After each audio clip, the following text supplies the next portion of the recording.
Bienvenidos a un programa más de Analizando. Soy Rodrigo García y junto con mi colega Gina Avilés estaremos hablando de por qué es necesario el compliance en las empresas con nuestro invitado Bernardo Álvarez del Castillo. Acompáñenos.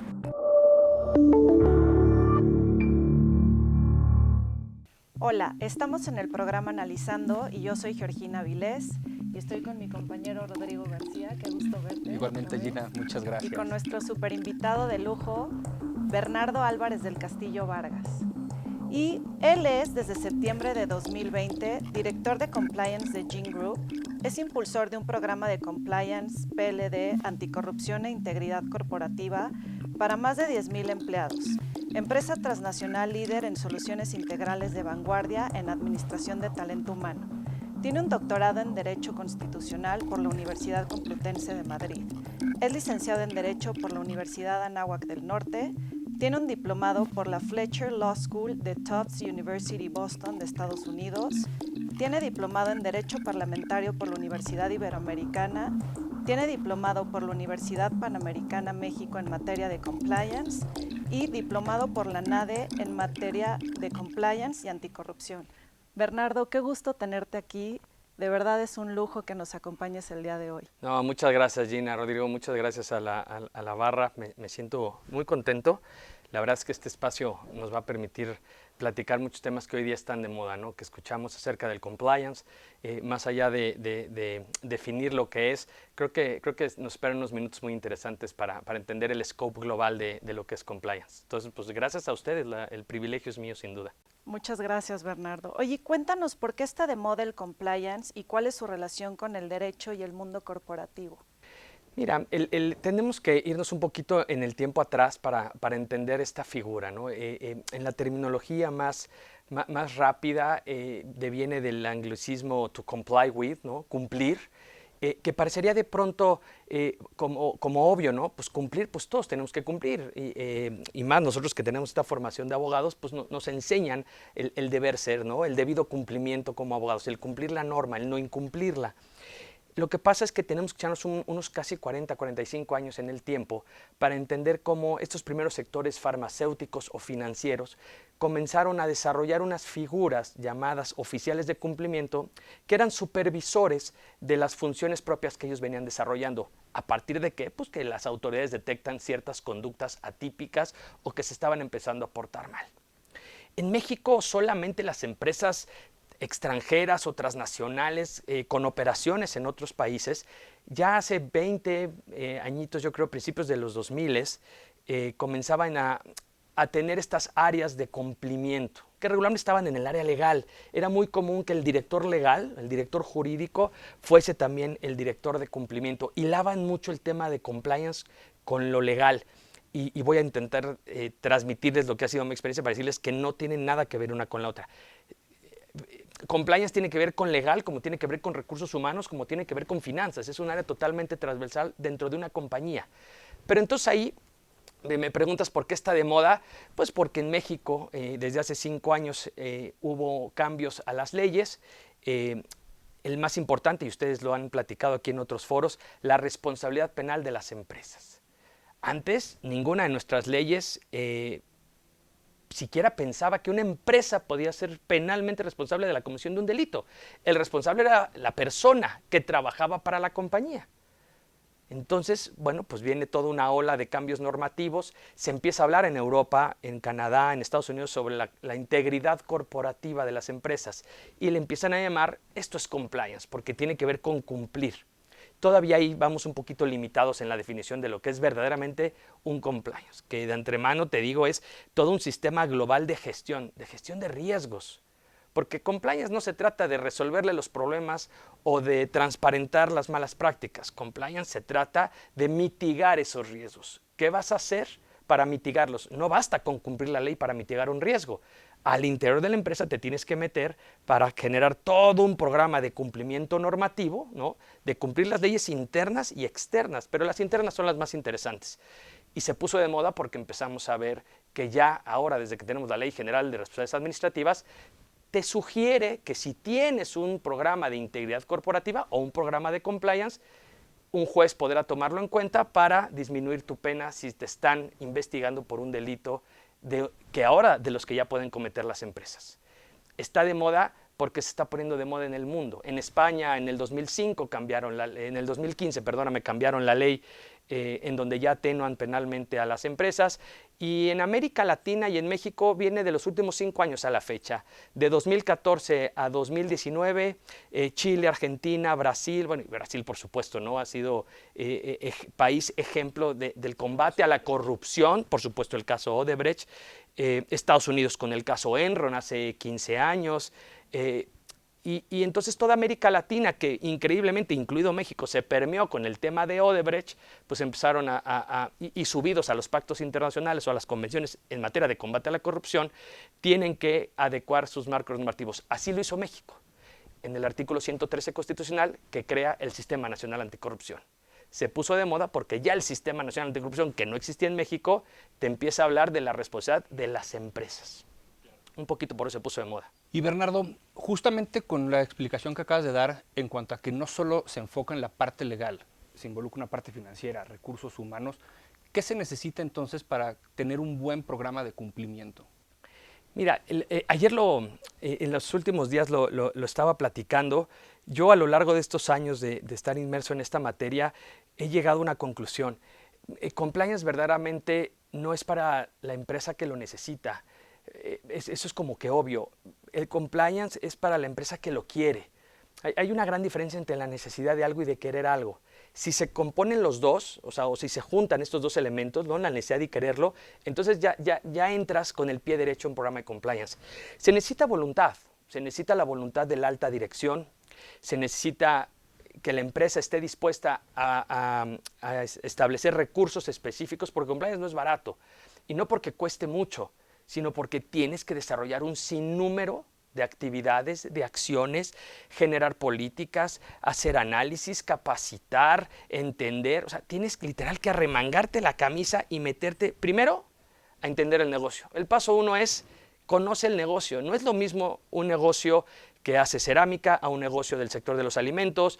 No es lo mismo un despacho penal a una empresa de medios de publicidad. Los programas de compliance son programas hechos a la medida. No te va a funcionar nunca hacer un copy-paste de un programa de compliance de otra empresa. De acuerdo, Bernardo. Pues tenemos que ir a un corte comercial y regresamos con más en el programa Analizando.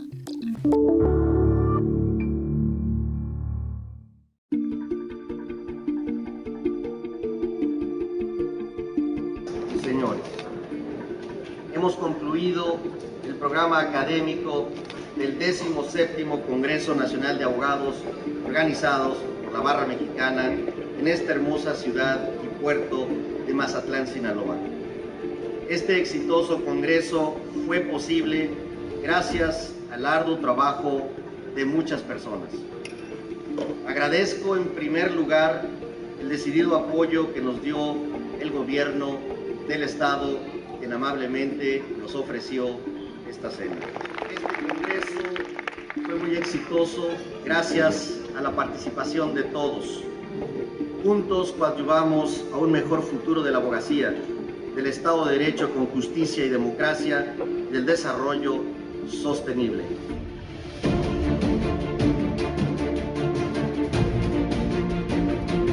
Aprende uno más afuera que adentro, con todas las vivencias.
bienvenidos y puro sabor.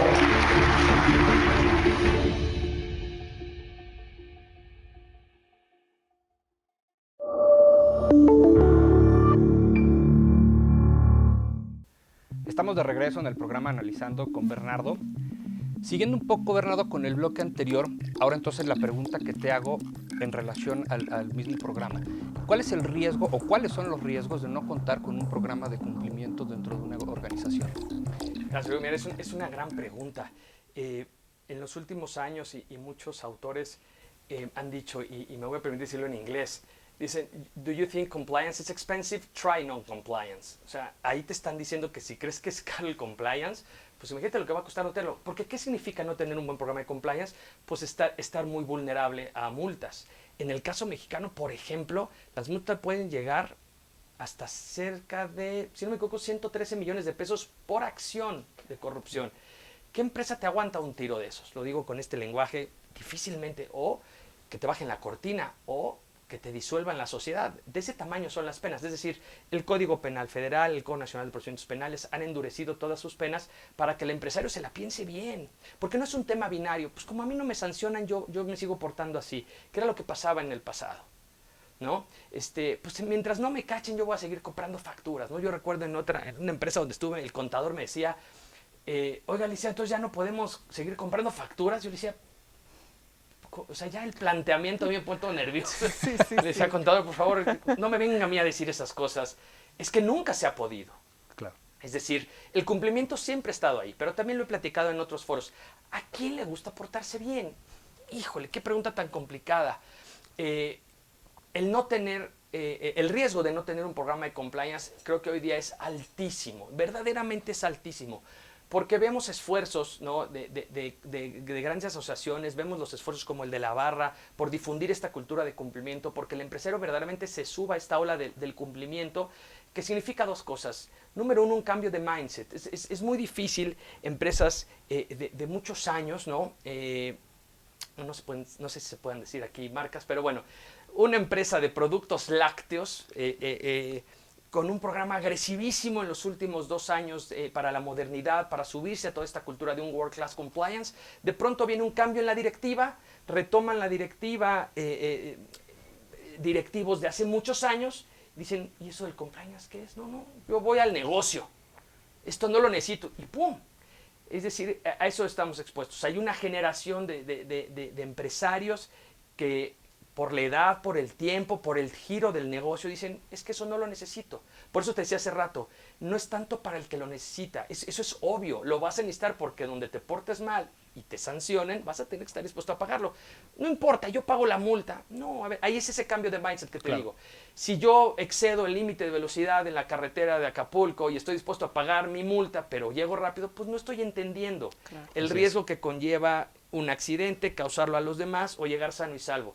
Cuando empiezo a respetar, entonces es que ya estoy cambiando porque creo en ello. Lo necesito, pues siempre lo voy a necesitar. Ir despacio, no estar expuesto. Las empresas es un poco lo mismo. Siempre van a estar expuestas al no tener toda una gama de herramientas normativas que el día de mañana te lo va a pedir un fiscal.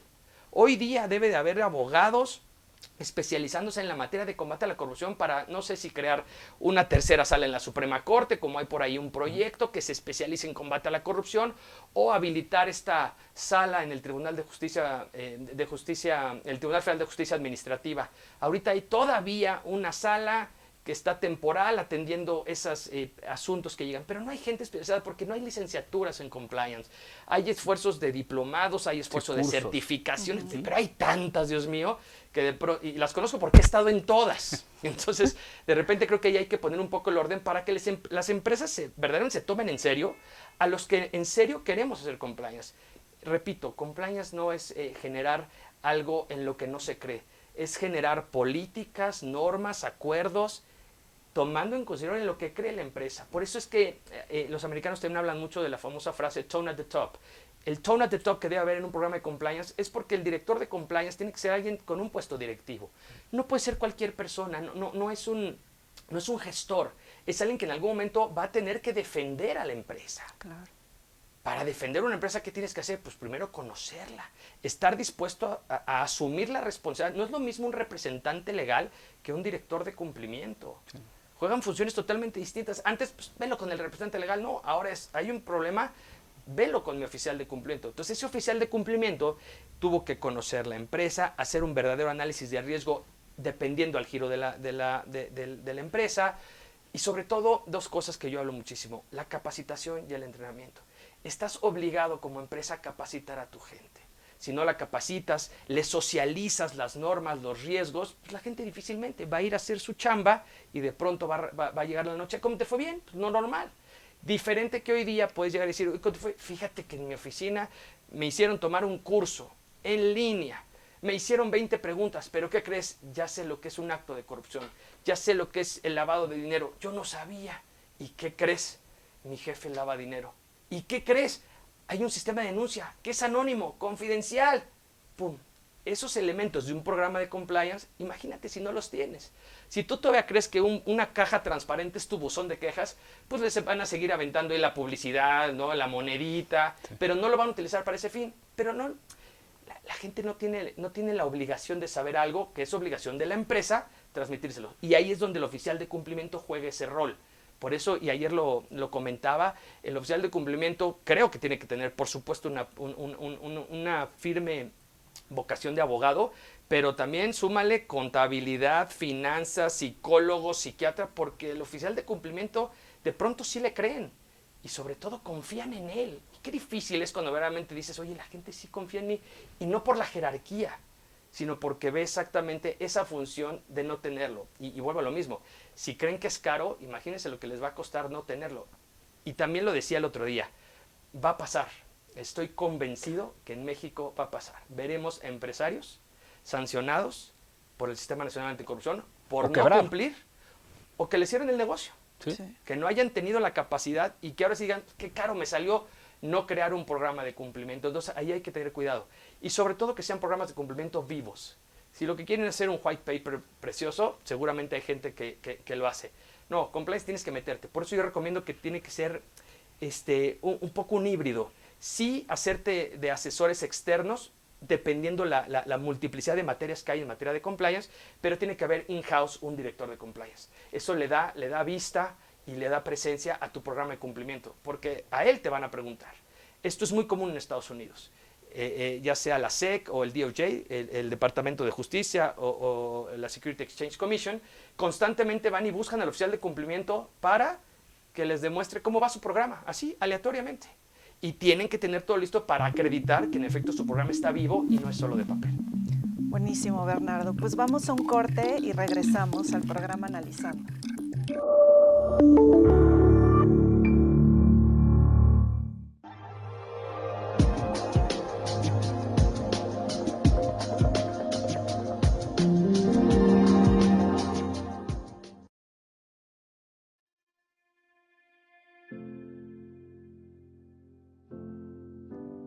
Este es un mensaje de la Barra Mexicana Colegio de Abogados para todas las personas de nuestro querido México, esperando compartir un sentimiento de aliento y esperanza ante los embates del coronavirus.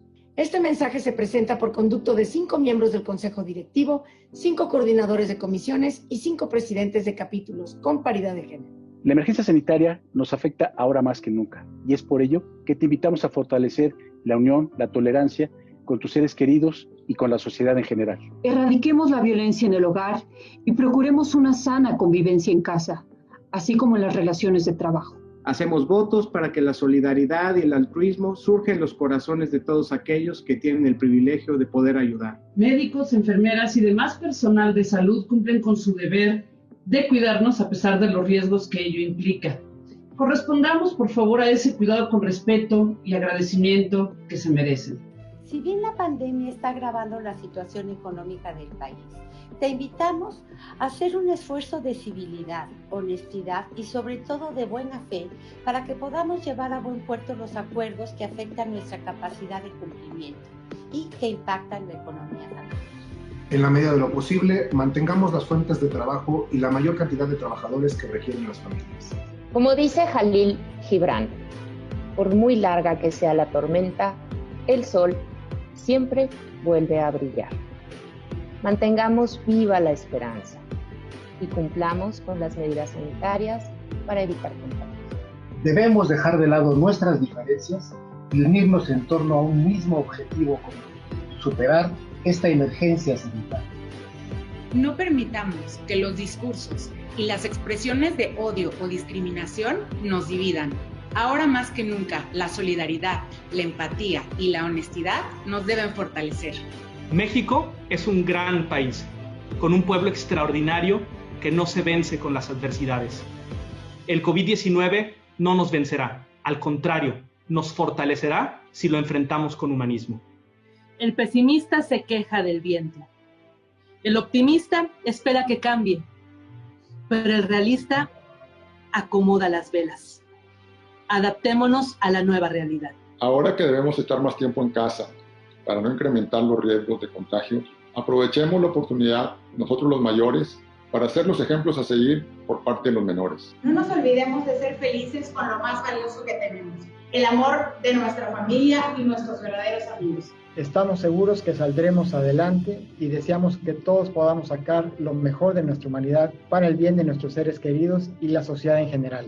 Ánimo.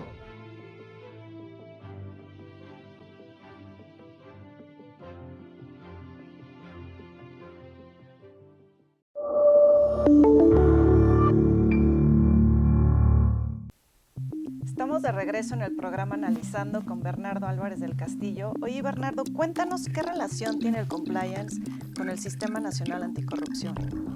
Uy, pues se relaciona muchísimo. Yo te puedo decir a la pregunta que me hacías hace rato, que se puso de moda justo por la creación del Sistema Nacional Anticorrupción. Recordemos, así a grosso modo, del 2015 a la entrada en vigor en 2016 de estas 7 famosas nuevas leyes, y una de esas nuevas leyes fue la Ley General de Responsabilidades Administrativas, la famosa Ley 3 de 3, que fue una iniciativa ciudadana, no sé si se acuerden. Ahí hay un artículo en particular, ¿no?, que establece las sanciones y habla, en particular el artículo 24 y 25, sobre la... Ahí no me encanta la redacción de la ley porque no es clara.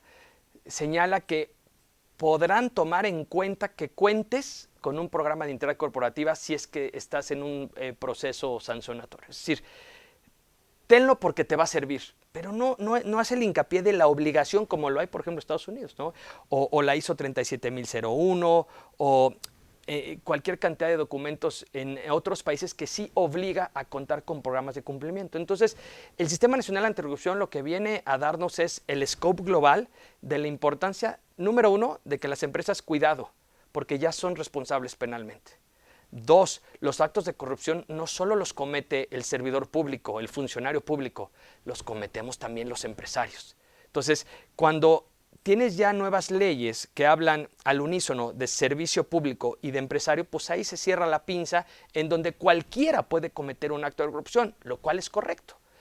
Recordemos casos hace un par de años donde el sector de las tortillas se pusieron de acuerdo para fijar un precio del kilo de tortillas. Pues eso es corrupción.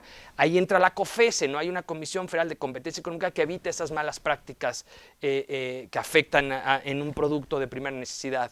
Pero me acuerdo también hace algunos años, estas empresas que hacen condones se pusieron de acuerdo para establecer un precio y reventar a la competencia. Y fueron sancionados con millones.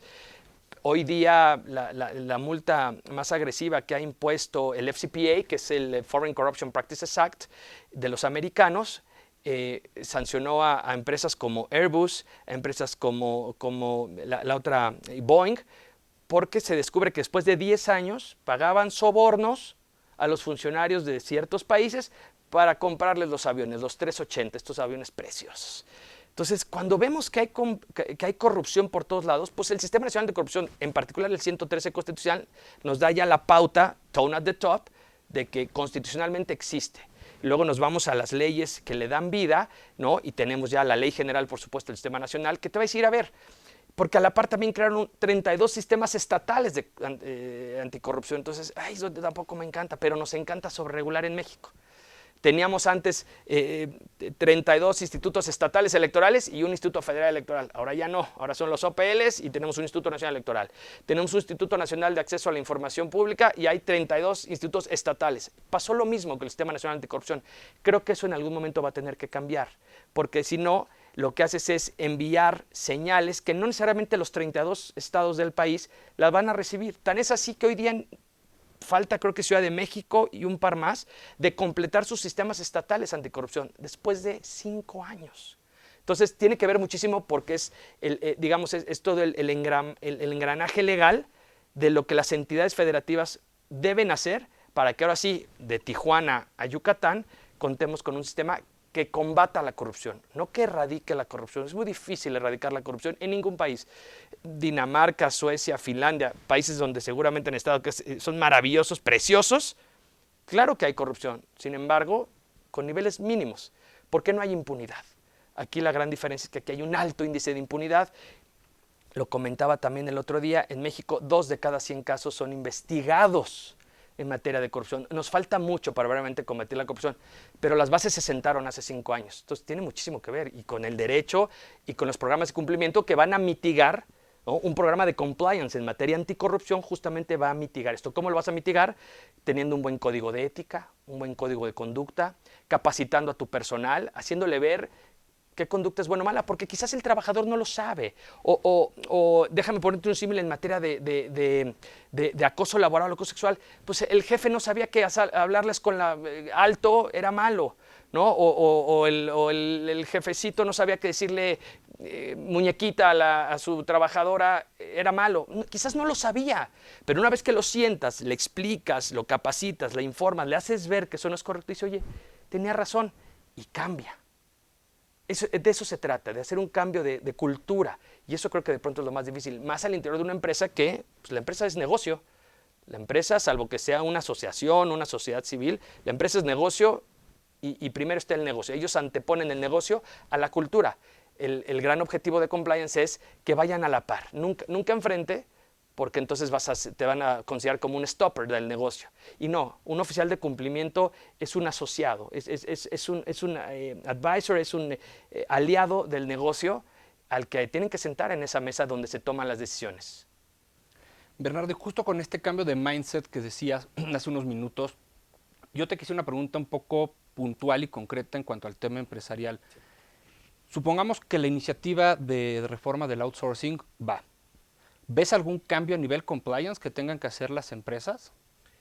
Sí, mira, es un tema que ha estado de lo más controvertido. Al momento que estamos hablándolo todavía no tenemos certeza de qué va a pasar, está todavía dentro del Poder Legislativo su análisis, pero yo creo que esto va a conllevar más compliance, porque si esta actividad la van a modificar o prohibir y la van a quitar del catálogo de actividades vulnerables, entonces pues la necesidad de hacer un compliance en materia de prevención del lavado de dinero pues va a pasar a un segundo plano, porque entonces ahora tendremos que migrar a un compliance en materia laboral, porque entonces tendremos que cumplir frente a la autoridad laboral.